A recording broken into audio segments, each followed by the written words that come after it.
para as famílias. Os irmãos sabem que as famílias, volta e meia, passam por crises. E eu vou falar aqui um pouquinho de algumas crises que uma família passa.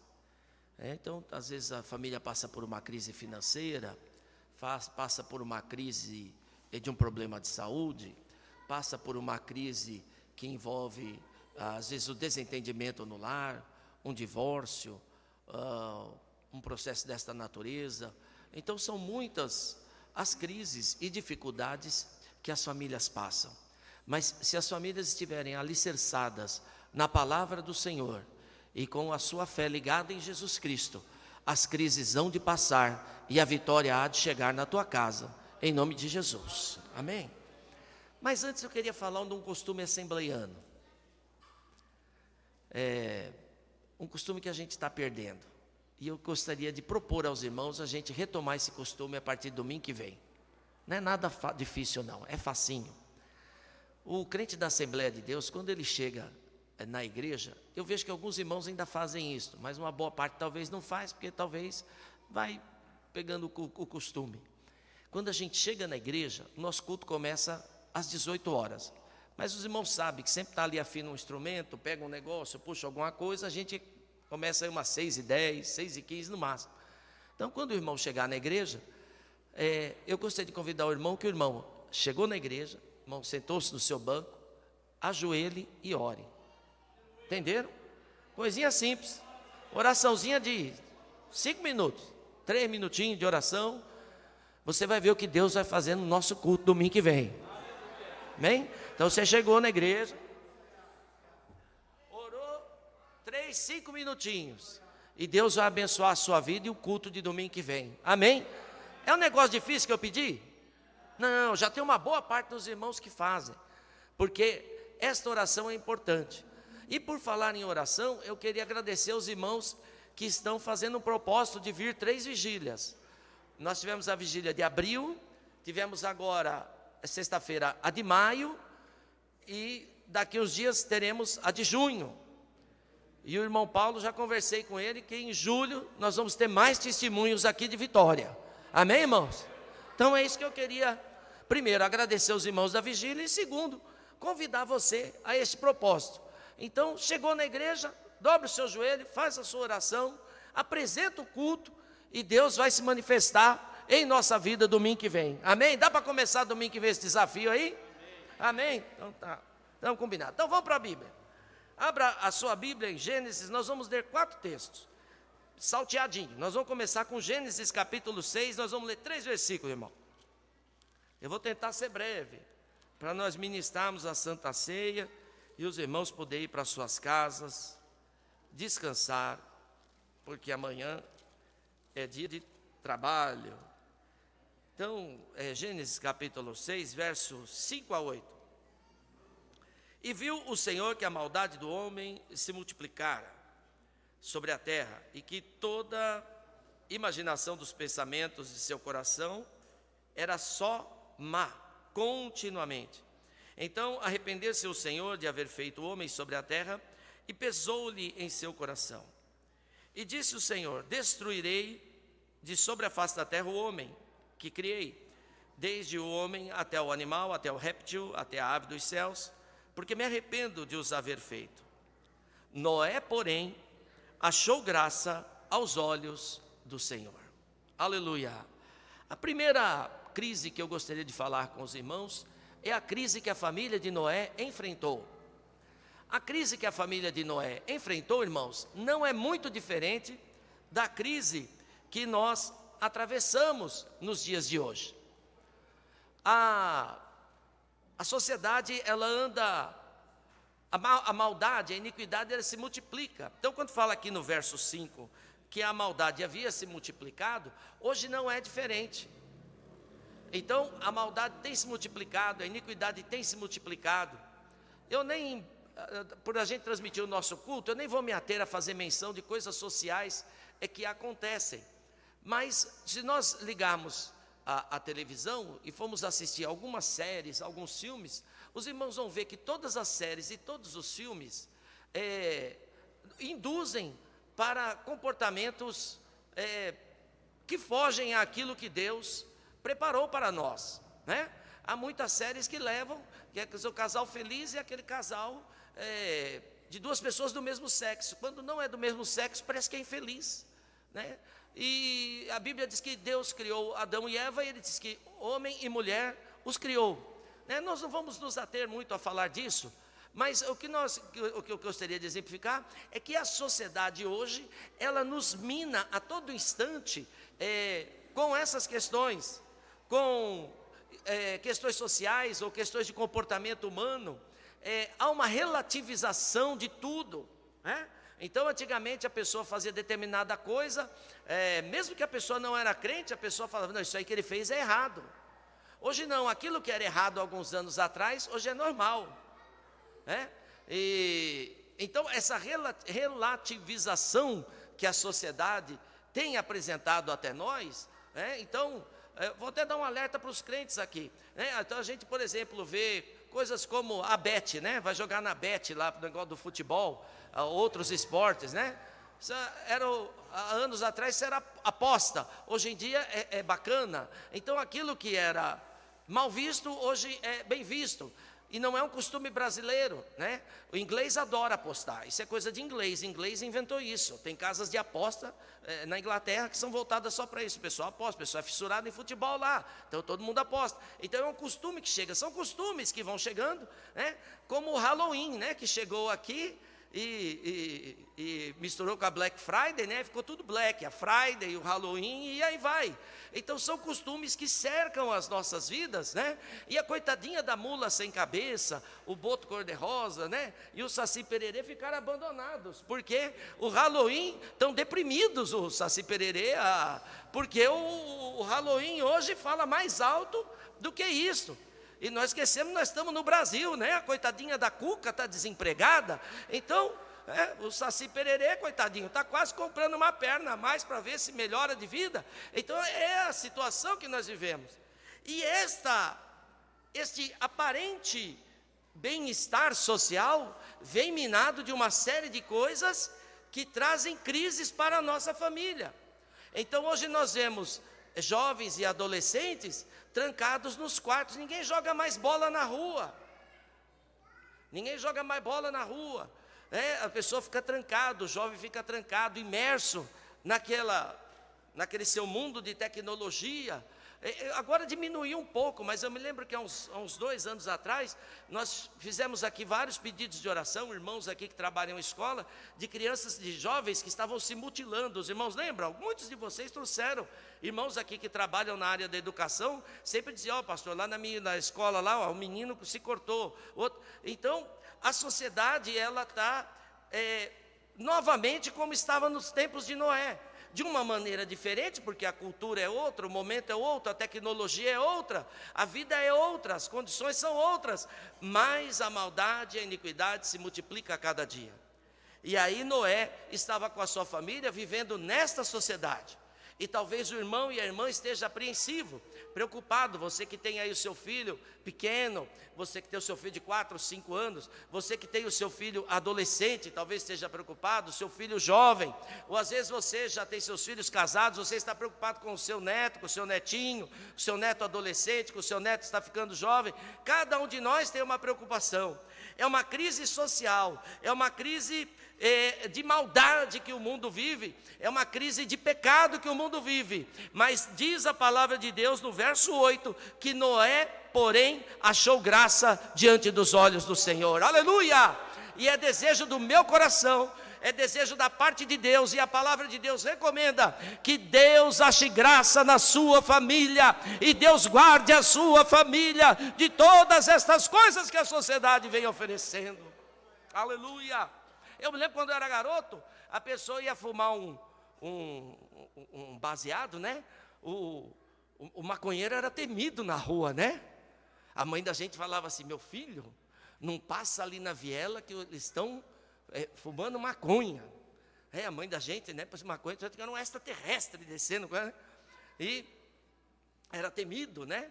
A gente tinha aquele receio. Hoje não, hoje as pessoas fazem filmes, né? A gente vê séries, o sujeito ele fuma um cigarro de maconha. Quer dizer, ele não pode fumar o Hollywood, mas pode fumar o cigarro de maconha. Eu quero que alguém me explique essa sociedade, essa modernidade. Hein, Elias, você que é professor, o que você acha disso? Está por fora, obrigado pelo apoio. Então, irmãos, é uma situação que nós temos. Então, a pessoa antigamente fumava o Hollywood, hoje você compra um maço de cigarro, vem aquelas fotos feias, né? Vocês já observaram o maço de cigarro que fica na padaria? Vocês nunca observaram? Só eu que sou velho, que fica olhando as coisas no caixa? No caixa da padaria, não tem o cigarro lá? Aí eles põem a foto de um cara tudo doente, um cara estatelado. Mas nunca repararam disso, não? Irmão, olha, então, o Hollywood não pode fumar, mas a maconha é bonito, virou remédio, é descolado. Então, irmãos, a crise, parece que não, os irmãos vão dizer, mas eu sou crente, eu estou longe disso. Tá não, irmão, porque o coleguinha do seu filho fuma, e ele pode oferecer para o seu filho, mas você tem graça diante dos olhos de Deus, você é Noé na tua casa, aleluia. Repreende em nome de Jesus nessa noite, aleluia. Não deixa o diabo bagunçar a tua casa, não, aleluia. Diga, eu sou crente, aleluia, glória a Jesus, aleluia. Não deixa não, irmão, deixa não. Eu vou falar mal, vai, se quiser me... Como eu disse, processar eu não tem problema, só tenho a casa onde eu moro. Então a Netflix, toda a série deles, todo o filme deles, tem um momento em que eles fazem alguma apologia, ou a maconha, ou as questões sexuais. Nós temos que tomar cuidado, que nem tudo aquilo é útil para nós. Às vezes o filme é até uma boa história, mas o filme se estraga por esse excesso de apologia a essas coisas. Então nós temos que ser prudentes. O apóstolo Paulo, ele fala que nós devemos evitar, todas as coisas me são lícitas, mas nem todas me convém. Então o irmão está assistindo, passou um negócio que não lhe convém, o que o irmão faz? Muda de canal. Daqui o nosso jovenzinho falou, deleta. Aqui, ó. Os irmãos estão entendendo a jogada? Como diz pastor Zé Alencar, deleta, irmão. Então é a crise social. Mas nessa noite você vai orar e Deus vai fazer de você um Noé lá na tua casa. Deus vai guardar a tua casa. A tua casa é a arca de Deus. E Deus vai pôr você dentro da tua casa, vai fechar a porta por fora, e o inimigo não vai intentar contra a sua família. Aleluia! Oh, glória a Deus, aleluia! Vamos para uma outra crise que tem incomodado as famílias. Gênesis 26, 1 a 6. Falar um pouquinho de finanças. Aleluia! Gênesis 26, 1 a 6. E havia fome na terra, além da primeira fome, que foi nos dias de Abraão. Por isso foi-se Isaque a Abimeleque, rei dos filisteus, em Gerar. E apareceu-lhe o Senhor e disse: não desças ao Egito, habita na terra que eu te disser. Peregrina nessa terra, e eu serei contigo e te abençoarei. Porque a ti e a tua semente darei todas estas terras, e confirmarei o juramento que tenho jurado a Abraão teu pai, e multiplicarei a tua semente como as estrelas dos céus, e darei à tua semente todas estas terras, e em tua semente serão benditas todas as nações da terra, porquanto Abraão obedeceu a voz de quem? A minha voz, a voz de Deus, e guardou o meu mandamento, e os meus preceitos, e os meus estatutos, e as minhas leis, e assim habitou Isaque em Gerar. Depois, mais para frente um pouquinho, se a gente for ler o verso de número 12, diz que naquela mesmo período, naquela mesma época, semeou Isaque, verso 12, e semeou Isaque naquela mesma terra e colheu. E naquele mesmo ano, sem medidas, porque o Senhor o abençoava. Ou seja, para cada semente que Isaque plantava, aquela semente gerava 100 vezes mais do que a dos outros que moravam naquela terra. Você crê nisso? A sua semente também vai multiplicar. Aleluia! Nós vemos aqui, irmão, o texto fala da fome. É óbvio que a realidade social daquele tempo era muito diferente da de hoje. Então, a fome naquele tempo, a fome era cruel, porque você tinha que plantar, colher e fazer o seu alimento. Hoje em dia, nós quando vemos as pessoas em situação de fome, há muitos programas sociais, municipais, estaduais, federais, de instituições religiosas, de instituições sociais, que sempre procuram de alguma forma atender a população, sempre ofertando alguma coisa para que a fome não seja algo tão difícil quanto era naquele tempo. A fome naquele tempo era muito difícil. Então hoje nós temos uma série de mecanismos sociais, e de ONGs e de etc., que cuidam disso para cercar isso, né? Mas a fome aqui representa a crise financeira. E no verso 2 diz que Deus aparece para ele com socorro. E talvez o irmão tenha vindo para a casa de Deus nessa noite e esteja preocupado lá com alguma crise financeira que está passando na sua casa. Eu não sei qual é a crise, eu não gosto de ficar, e acho feio a gente ficar investigando a vida dos irmãos, né? Tem irmão na igreja que eu vou contar para vocês. O irmão chega de carro novo, ele encosta no irmão até ele descobrir o ano, o número do chassi, quanto pagou, quanto é a prestação. Tem. Aí se o irmão passa por uma dificuldade e vende o carro e compra o mais velho, ele também quer ir lá investigar para saber por que comprou o mais velho, por que pagou quanto, por que está economizando, por que isso, por que aquilo outro, né? Tem uns irmãos que trabalham no DEIC, né? Departamento de Investigação da Vida do Crente, DEIC, né? Então, nós passamos por crises financeiras. Tem momentos que as coisas estão bem e tem momentos que as coisas estão difíceis. Às vezes o desemprego bate a porta. Às vezes você não pensa e compra uma coisa e depois não aguenta pagar. Acontece. Às vezes você não vigiou, comprou muita coisa no cartão de crédito, o cara do Mercado Livre praticamente montou um escritório na porta da tua casa fazendo entrega. Quando você percebeu, a fatura estava daquele tamanho e está você numa crise financeira. E isso acontece. Mas uma coisa eu quero dizer para os irmãos, que se você fizer assim como Isaac fez, porque ele diz assim no verso 5, isso é Deus falando com Isaac, irmãos.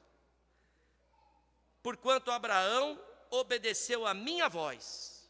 Opa, aí ó, primeira coisa que você vai fazer, obedeça a voz de Deus nessa noite. Abraão guardou o meu mandamento. Guarde aí a palavra de Deus. Aleluia! E os meus preceitos, e os meus estatutos, e as minhas leis. Se nesta noite, irmão, você guardar a palavra de Deus no seu coração, e você ouvir a voz de Deus, e der lugar para Deus agir na sua vida, Ele vai dissipar essa crise financeira na tua casa, em nome de Jesus. Ah, pastor, mas eu não sei de onde tirar, não sei como eu vou resolver. Deus vai prover uma solução para você. Se você trabalha e o dinheiro está curto, Deus vai arrumar um bico para você fazer, Deus vai arrumar alguma coisa para você aumentar a sua renda. Se o seu emprego não está bom, Deus vai abrir a porta de outro, e Deus vai se movimentar na sua casa. Aleluia! O seu filho que não está trabalhando, Deus vai abrir uma porta para ele, e aí as coisas vão se movimentando. E quando você perceber, assim como Isaac passou pela crise, você também passará pela crise e sairá fazendo a colheita, como diz aqui no verso de número 12. Aleluia! Irmãos, nós temos que pensar nisso. E aí tem até um detalhe que eu gostaria de dizer, que nesse texto bíblico aqui, Deus insiste com ele, fica em Gerar, porque Isaac tinha muitas propriedades, muitos animais, o rebanho dele era grande, e as pessoas em Gerar estavam enciumadas pela presença de Isaac. Depois, uma hora qualquer, vocês estudam disso. Teve uns dias atrás, não sei se foi numa oração de manhã, ou se foi num culto de vigília, eu preguei um pouquinho sobre Isaac e os poços, e ficaram com inveja dele. Aí ele cavava o poço dele dava água, dos outros não dava. A turma de raiva ia lá e jogava entulho no poço dele. E aí tudo que ele fazia, a turma ia lá e tinha ciúme. Foram até reclamar para o rei. O rei disse: tem que tomar uma providência, Porque se o Senhor não tirar Isaac aqui do meio de nós estamos fritos, que o homem, tudo que ele faz dá certo. Está ficando mais rico que o senhor. Foram até semear a discórdia. Era da turma do Deike. Foram semear a discórdia. E aí o Abimeleque foi até pedir ao Isaac, diz, olha, você fica no seu canto, vai mais para lá, porque senão a turma aqui... Então, irmãos, às vezes quando Deus falou aqui com ele, que ele habitasse em Gerar, esse é um recadinho que eu queria dar da parte de Deus para você, antes da gente passar para outro assunto, para outro tipo de crise. Quando Deus falou para ele, olha, você fica e habita em Gerar, talvez seja porque Deus quer que você hoje, nesta noite, está pedindo para eu avisar para você, não tome nenhuma decisão precipitada. Você está me entendendo? Tem alguém aí que vai ter que tomar uma decisão. Então Deus está dizendo para você nesta noite, fique em Gerar. Pensa bem antes de tomar decisão. Não, mas eu estou em crise financeira, eu tenho que fazer isso, tenho que fazer aquilo outro, eu vou fazer isso aqui, porque isso aqui vai resolver todos os meus problemas. Ore a Deus antes. Verso 5, ouça a voz de Deus, guarde os seus estatutos, e Ele vai te mostrar o que você deve fazer. Então, antes de tomar essa decisão que você está querendo tomar, fique em Gerar, ou seja, pense antes de fazer. Amém, irmãos? Fica esse recado espiritual da parte de Deus. Amém? Deus tocou em meu coração a falar disso para você. Quando eu li esse texto várias vezes, eu falei, mas por que Deus insistiu dele ficar em Gerar? Isaac, irmão, Isaac era muito rico. Isaac podia ir para onde ele quisesse. Aí Deus disse, fica em Gerar. Ali a turma perseguiu ele, ele cavou o poço, entulharam o poço dele, falaram mal para o rei dele, reclamaram dele, mas ele ali ficou. E Deus deu a ele muito mais do que ele esperava. Então, irmão, tome cuidado. Não tome decisão precipitada, principalmente na sua vida financeira, na decisão do que você vai fazer. Pense bem. Tome debaixo da direção de Deus. Dobre o seu joelho e ore. Deus vai te mostrar o caminho. Deus colocou isso no meu coração. Crise financeira. Isaac passou. Você também vai passar. Isaac teve vitória. E você também vai ter vitória na sua casa, em nome de Jesus. Aleluia. Glória a Deus. Aleluia. Uma outra crise que também tem visitado as famílias é a crise espiritual. Vamos abrir aqui Josué 24. Só falta o Josué e mais uma outra leitura, e aí a gente já finda e vamos participar da Santa Ceia, irmãos. Josué 24, vamos ler só 3 versículos, 14 a 17. Eu estou procurando ler bem pouquinho versículo para não tomar tempo dos irmãos. Pois os irmãos lêem os capítulos em casa, são muito bons esses capítulos. 24, 14 a 17. Estou abrindo no lugar errado, desculpa, irmãos. 14. Agora, pois, temei ao Senhor e servi-o com sinceridade. Grave aí, sinceridade. Em verdade, com verdade, e deitai fora os deuses, os quais serviram vossos pais além do rio e no Egito, e servi ao Senhor. Porém, se vos parece mal aos vossos olhos servir ao Senhor, escolhei hoje a quem servirás, se aos deuses a quem serviram vossos pais, que estavam além do rio, aos deuses dos amorreus, cuja em terras habitais. Porém, eu e minha casa serviremos ao Senhor. Aleluia, glória a Jesus. Aleluia. Crise espiritual. Nós falamos da influência do mundo na primeira crise, o mundo que nós vivemos, cercado de alguns pensamentos progressistas que muitas vezes nos levam a errar, temos que tomar cuidado. Falamos da crise financeira e agora vamos falar da crise espiritual, do eu, de você. Irmãos, Deus não admite ser dividido com ninguém. Ou você adora a Deus, ou você está no mundo. Não dá para você ser crente de sábado, domingo, e de segunda a sexta você não ser crente. Irmão, captou a mensagem aí? Captou? Não é igual rodízio de placa de carro. Meu carro é final zero. De sexta-feira é o dia do meu rodízio. Então, se eu andar naquele horário, eu não vou tomar uma multa? Concorda? Sim ou não? Sim, muito bem. Então, ser crente não é igual rodízio de carro. Não, eu sou crente segunda, quarta e sexta, terça e quinta, não dá, irmão. ou você é crente os 7 dias da semana, ou você não é crente os 7 dias da semana. E aí quando Josué enfrenta esta situação, Josué está numa situação de crise.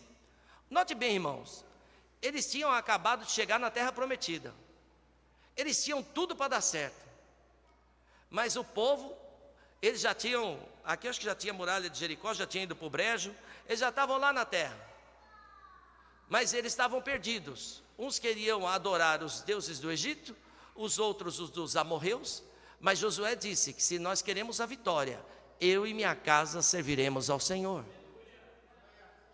Então nesta noite, fica o alerta ao irmão, não deixe a sua família mergulhar na dúvida, não deixe a sua família mergulhar no engano, não relativize tudo na sua casa.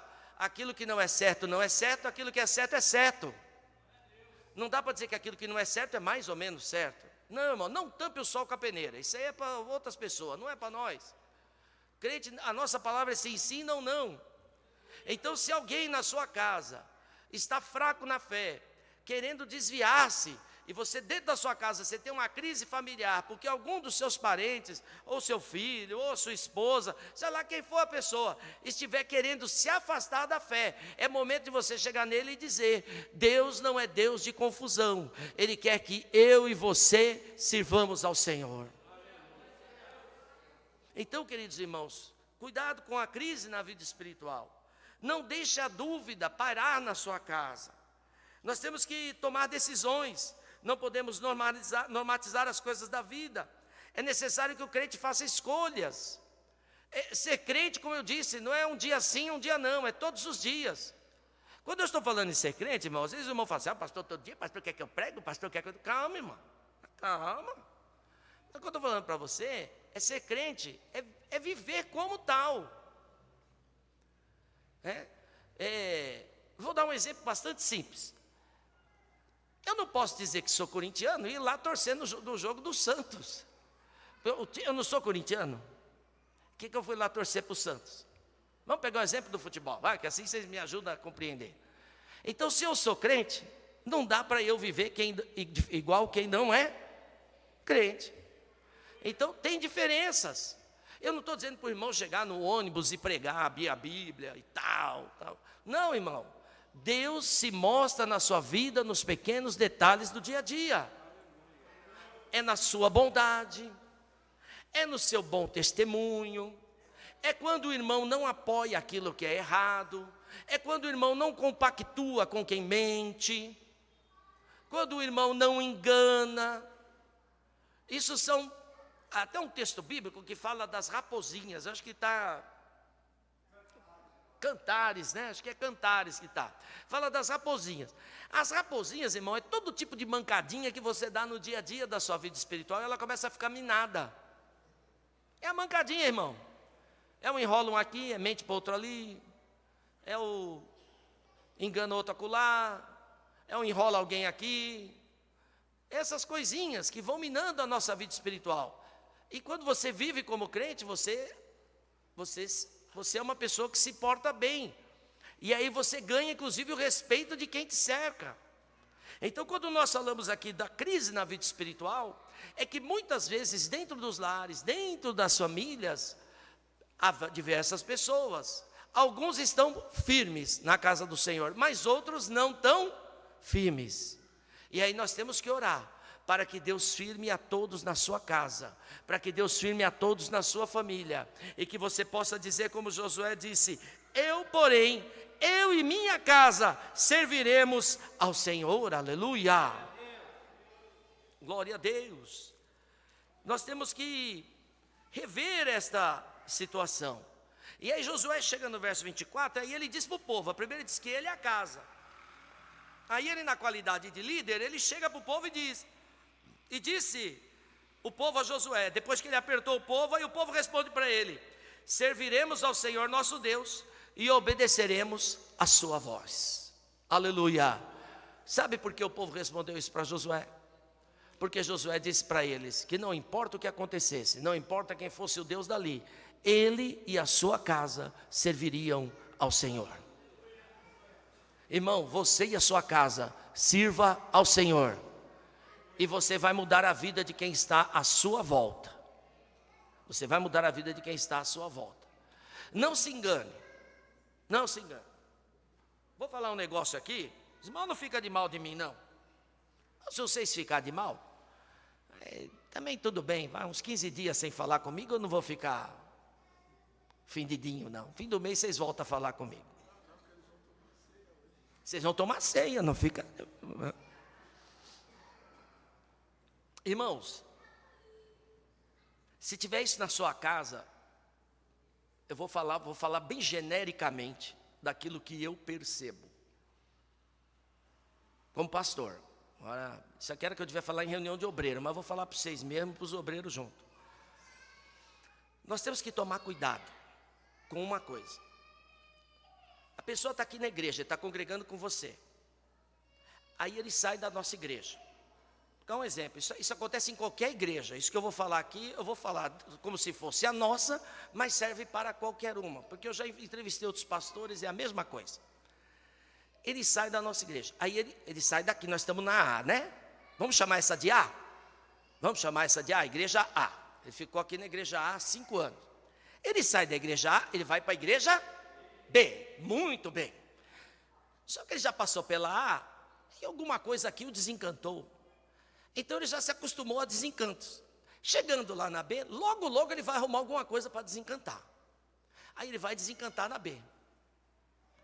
Aí vai lá, aqui ele ficou 10 anos, né? Lá ele vai ficar 5 anos, tá bom? 5 paga? Vamos, 5 anos. Aí alguma coisa lá vai desencantar ele. Ele vai sair daquela, ele vai para a igreja C. Aí na C, ele vai gostar no começo. Mas ele vai ver que na C tem coisas que ele não gostava na A e na B. Então a tendência dele é que ele fique mais ou menos 1 ano na C. E depois ele vai ficar desigrejado. Aí você vai encontrar ele na rua. Aí, pai do senhor, tal. Aí ele pega uma igreja dessas que tem nome, que está na moda, e ele diz que está frequentando lá de vez em quando. Mas na verdade nem lá ele está indo, não está indo em lugar nenhum. Vocês já viram isso que eu falei? Pode pensar, dou 2 minutos. Quantas pessoas você conhece que faz isso, já fez isso? Eu não estou aqui falando da nossa igreja. Eu estou falando da condição espiritual das pessoas. As pessoas estão... Hoje nós temos uma fartura de igrejas. Eu vou achar depois uma palavra mais bonita. Vamos começar com a fartura para quebrar um galho. Nós temos uma fartura de igrejas, denominações e costumes. Então a pessoa está numa igreja, ela muda para outra. E aí ela cria o hábito de mudar. Até que chega um ponto que ele fica desigrejado. Aí, aquele desigrejado, ele encontra você, que é da igreja A, onde ele congregou. Aí ele encontra você, da paz do Senhor, aí você diz, não, tudo bem, eu estou lá na igreja, estou cantando nas senhoras, estou lá cantando no varões, tal. Aí você pergunta para ele, e você? Aí ele, para te tapear, ele diz assim, eu estou indo lá essas igrejas chiques que estão na moda, em nomes famosos que temos aqui em São Paulo, eu estou indo naquela igreja lá de vez em quando. E nem lá ele aparece. Aí você acha que ele ainda é crente, mas na verdade, lá ele nem vai. Vocês já viram isso? Estou falando besteira? Gente, vocês estão muito devagar, pelo amor de Jesus Cristo. É o frio. Vocês já viram isso que eu estou falando? Já viram, irmão? Então, queridos irmãos, isto é crise na vida espiritual. O sujeito não vigiou, e quando ele menos percebe, em poucos anos, ele é um desigrejado. E esses dias eu estava orando a Deus, falei, Deus, salva almas na nossa igreja, tal. E aí eu senti no coração, Jesus, e se tiver desigrejados, manda os desigrejados para lá, porque tem um monte. O nosso país vai ser um dos países protestantes dentro de poucos anos. Nós seremos, se não maioria, metade da população. Só que nós teremos um monte de crentes não praticantes, né? A gente sempre reclamou da outra turma lá, né? Que tinha o praticante e o não praticante, não? Vocês já não falaram isso? Gente, vocês são todos santinhos, hein? Boa chegada para vocês lá no céu. Se eu não chegar, fiquem à vontade lá. Espero que Deus capriche no sobrado de cada um, né? Como dizia, nós tínhamos um diácono aqui, o diácono Deocleciano, final Deocleciano. Meu pai era o pastor aqui da igreja. E Deocleciano era muito bem-humorado, brincalhão, mineiro, tirador de sarro, né? E uma certa vez ele deu um testemunho na igreja. E ele disse que gostava tanto do pastor Moisés, que ele ia conversar com Deus quando chegasse no céu. E que Deus fosse fazer as casas. Ele queria a dele parede geminada com a de pastor Moisés. Falou isso. Lembra? Então eu espero que a nossa casa seja com parede geminada lá no céu. Mas irmãos, eu estou falando isso porque parece que não, mas essa crise existe, é uma crise silenciosa. E eu como pastor, é um dever meu avisar você nesta noite: ore pela tua família, porque às vezes a pessoa sai daqui, vai acular, dali um pouco ele está fora dos caminhos do Senhor. Porque nenhuma igreja é perfeita. Nós temos as nossas imperfeições. Aqui na A, ele vai para B, a B também tem imperfeições. Ele vai para C, também tem imperfeições. Dali uns dias, nenhum lugar serve para ele. Ele vai estar desigrejado. Então nós temos que orar para que o Senhor blinde as nossas famílias, para que todos da nossa casa fiquem firmes no caminho do Senhor. E que o texto de Josué, capítulo 24, o verso 14, ele seja uma realidade na sua família. Porque eu e minha casa serviremos ao Senhor. Diga isso nessa noite: eu e minha casa serviremos ao Senhor. Aleluia! Oh, glória a Deus, aleluia! Última crise para encerrar aqui o texto. João 11, vamos ler o 20 a 25. É a última crise. Irmãos, as famílias têm muito mais outras crises, além dessas 4 que eu estou fazendo menção. A gente falou aqui da crise da sociedade, da crise financeira, da crise espiritual, que às vezes acontece dentro da nossa casa. Outra coisa que eu quero falar para os irmãos: não se engane, não se engane. Meu primo diz que está indo na igreja tal de vez em quando. Se ele está indo na igreja tal de vez em quando, ele não está indo. Ele está te enrolando. Ele está te cozinhando.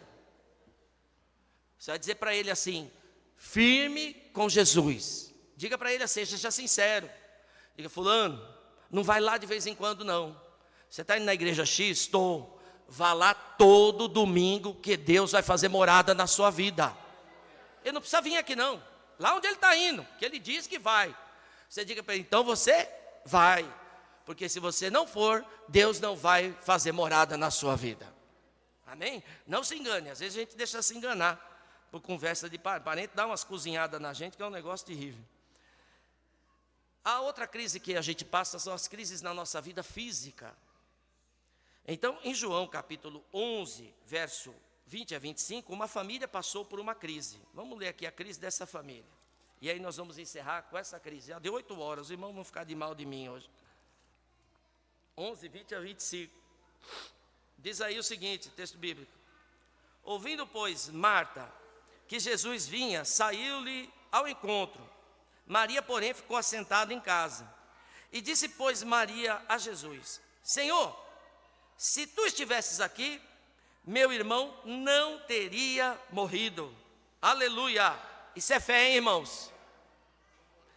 Mas também agora sei que tudo quanto pedires a Deus, Deus o concederá. E disse-lhe Jesus: teu irmão há de ressuscitar. E disse-lhe Marta: eu sei que há de ressuscitar na ressurreição do último dia. Verso 25, Jesus respondeu e disse-lhe: eu sou a ressurreição e a vida. Quem crê em mim, ainda que esteja morto, viverá. Aleluia. Irmãos, nós não estamos aqui querendo forçar milagres. Não é esse o nosso objetivo. Temos que dividir esse texto em 2 coisas. Coisa número 1. Questão número 1. Jesus não estava lá no momento da morte de Lázaro. Ok? Jesus estava longe. Mas mesmo assim Lázaro morreu. E às vezes nós passamos na nossa família, nas nossas vidas, situações de luto. E nós temos que entender que nós estamos debaixo da direção de Deus e às vezes Deus permite que nós passamos por isso. E esta família estava enfrentando aqui um momento de luto.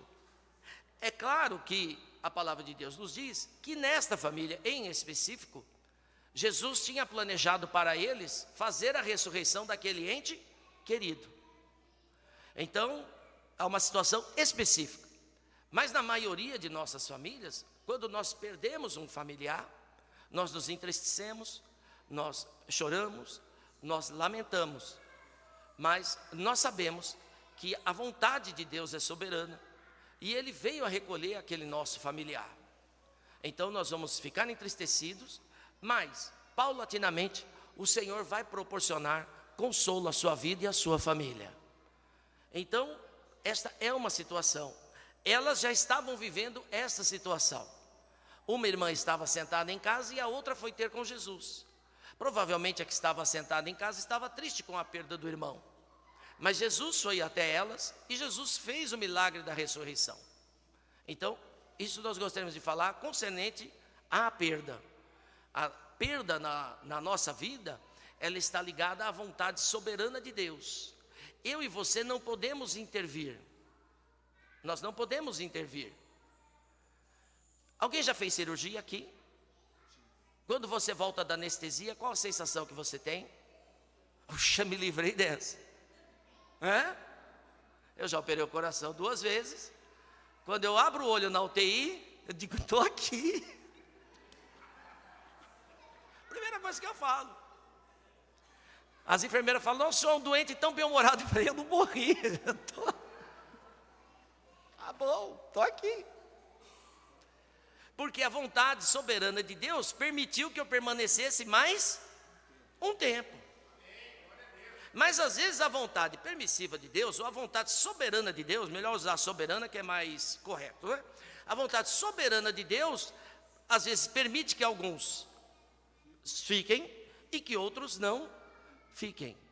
Mas o mesmo Deus que deu esta permissão, é o mesmo Deus que vai consolar a tua casa e a sua família, em nome de Jesus. Aleluia! Mas eu quero frisar com os irmãos aqui a questão da crise na saúde. A crise na saúde, ela surge na nossa família e tem muita gente que não sabe lidar bem com isso. Eu já vi, poxa, eu estou dirigindo igreja aqui já faz 14 anos e passei muitos anos andando com meu pai. Irmãos, tem pessoas que quando tem alguém enfermo na casa dele, ele tem até medo de falar. Porque parece que se ele falar que tem alguém doente na casa dele, parece que a pessoa vai piorar. Ou vai passar para outro. Tem gente que tem isso. Eu já tive pessoa, aqui na igreja, que para eu descobrir a doença do parente dele, eu só faltei contratar aquela pessoa do DEIC. Para o Departamento de Investigação da Vida do Crente. Vai lá investigar para mim, para eu saber que enfermidade tem, porque eu não sabia pelo que orar. Porque a pessoa tinha medo de dizer o que o parente tinha. São as crises na saúde. E isso acontece em qualquer família. Mas nessa noite, eu gostaria que o irmão que está passando por esta crise, aprenda esta breve lição que eu vou ler aqui do versículo.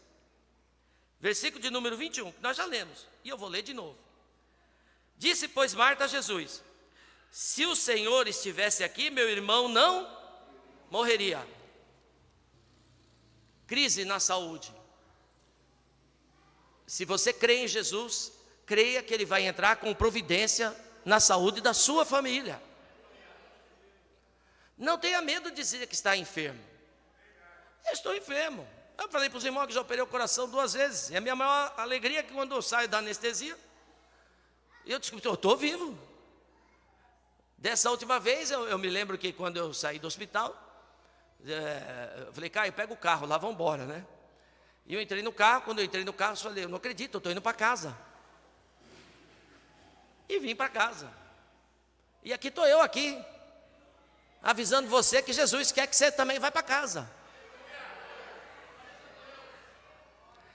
Tenha a vontade soberana de Deus.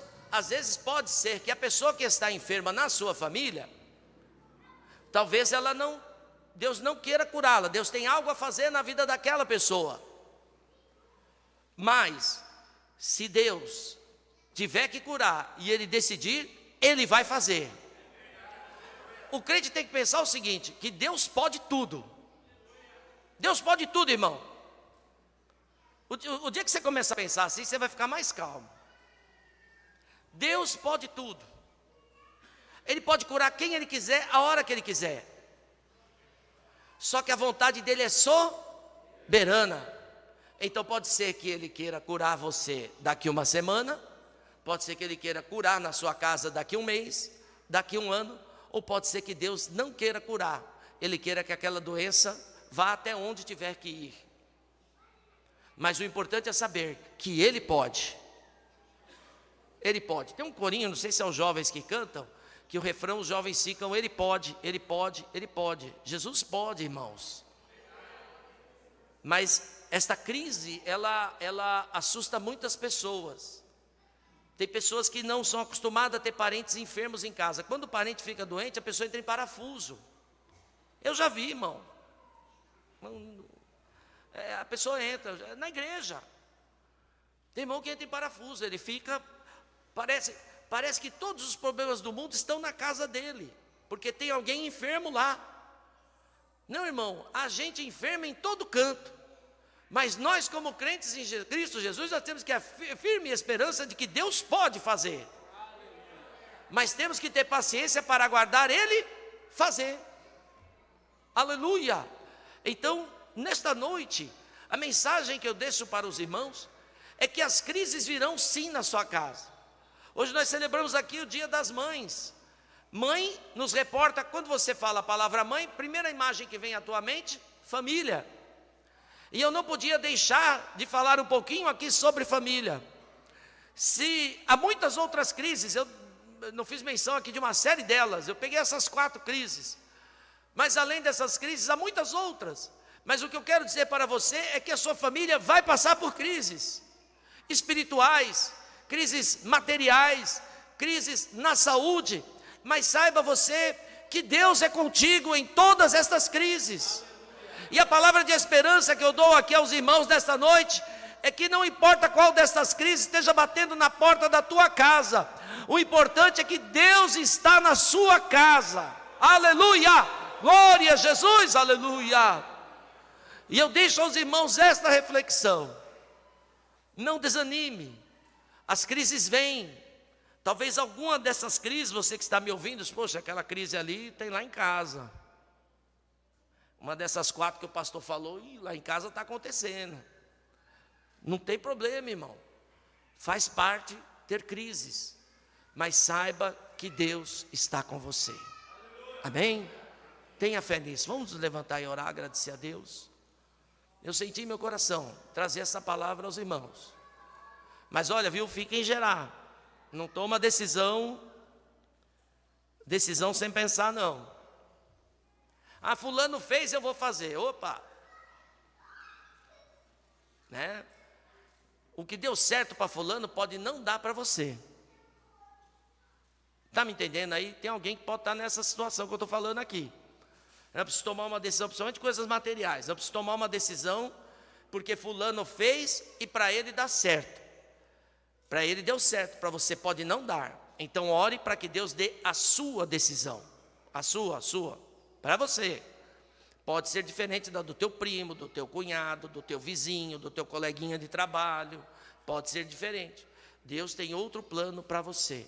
Então, nesta noite, o alerta que eu dou, ore e peça para Deus mostrar os desígnios dele para a sua vida. Amém?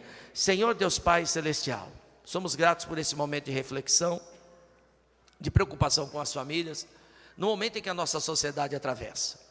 Vivemos dias tão difíceis, onde, Senhor Jesus, o pecado bate à porta dos nossos lares, das nossas famílias, o mal nos rodeia, e muitos de nós corremos o risco de ser tragados. Mas nesta noite, Senhor Jesus, nós pedimos a Ti uma força toda especial no lar desses Teus filhos, que ainda que o mundo esteja se perdendo nas suas modernidades ou nas suas correntes e tendências e pensamentos, nós possamos ainda estar firmados na sua palavra, Jesus querido. Continua abençoando a cada um desses irmãos, cada um dos lares, das suas famílias, Abençoa maridos, esposas, avós, avós, tios, tias, filhos, netos, sobrinhos. Abençoa todas as famílias que aqui estão. Nós temos famílias completas aqui nesta noite, outras parciais, irmãos que congregam aqui, outros familiares congregam em outros lugares. Mas, ó Senhor Jesus, cobre todas essas famílias de uma forma toda especial. Ó Senhor, guarda debaixo da tua mão e da tua proteção. E abençoa-nos na santa comunhão, queremos participar neste instante. Nós assim lhe pedimos e suplicamos, em nome de Jesus. Amém e amém. Deus tem vitória para a sua família, em nome de Jesus. Vamos participar da santa